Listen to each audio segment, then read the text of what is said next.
Before August, the WFP was delivering critical food supplies to more than 110,000 ethnic Rakhine and Rohingya people. Well, for more on this, we're joined now live by Phil Robertson. He's the Deputy Director, the Asia Division of Human Rights Watch. Thank you very much for talking to us, Phil. Firstly, Can we just get your reaction to this news, this latest development? Well, it's an important step, but the details still need to be worked out. And in the past, the Myanmar army, which controls this area, have been notoriously bad about allowing humanitarian access to areas where they're operating. So, to be honest, we still need to see some more details before we can judge what this really means. I mean, our view is that the WFP and these other UN agencies, like the UN Refugee Agency, the international NGOs, need to have unfettered access to various areas of northern Rakhine State. And we're very far from that right now. So, this is an important first step, but let's see what it actually comes out as, what actually transpires. Can you just put it into context for us? How many people in the region are dependent on food aid right now?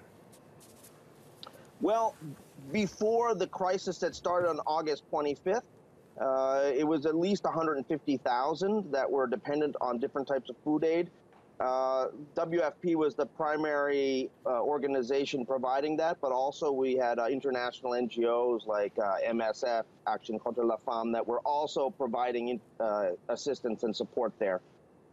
Right now, we're seeing children arriving at the Bangladesh border who UNICEF says are in the advanced stages of wasting. This is a malnutrition-related symptom that can kill people very quickly, and then the fact that it's so bad in northern Rakhine State means that the urgency is there to get food assistance to these isolated Rakhine villages, which have been besieged by their neighbors, by the ethnic Rakhine Buddhists who have still tried to go after their neighbors, the Rohingya. So what happens now? What's the time scale here? When will food aid be delivered to those regions again? Immediately? Well, that's a good question. I hope that it would be immediately. I think WFP is going to act with a sense of urgency. But, the Myanmar government is ultimately the agency that's going to determine what's going to happen next. The International Red Cross has been providing assistance to some of these areas, but it's simply not enough. And so it's time to get the WFP and the UN agencies back into providing humanitarian assistance in these areas before it's too late. Do you have any, could you just explain to us how much the situation has deteriorated in recent weeks since August 25th? Well, of course, we've had over 600,000 people flee northern Rakhine State. The vast majority of those people have been from Mongdao Township. And some of these areas where the people are really at risk are two other townships in northern Rakhine State, Butidong and Ratidong. These areas, we have more isolated Rohingya villages. We have farther where to go to get to those areas. And they're essentially locked down in those villages, through a mixture of security force operations and hostile Rakhine communities nearby.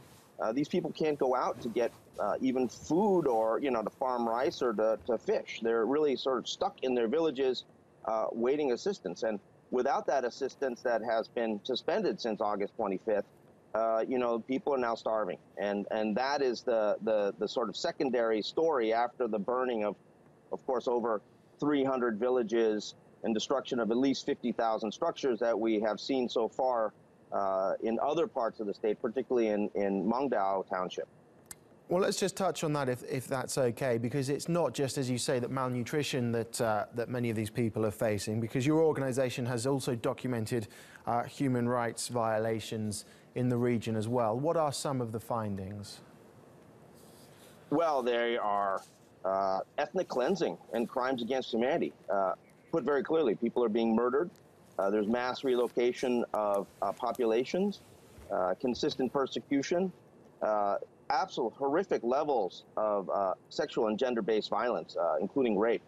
Right now, we're working on a report on what happened at the village of Tulatoli in northern Mongdao Township, where we believe there was a systematic wiping out of the village, men and boys being killed, women being systematically raped and killed. Absolutely horrific. And we expect that report to come out in a few weeks, and I think it's going to really take people's breath away. The savagery of the liquidation campaign that we saw by the Burma army against that village.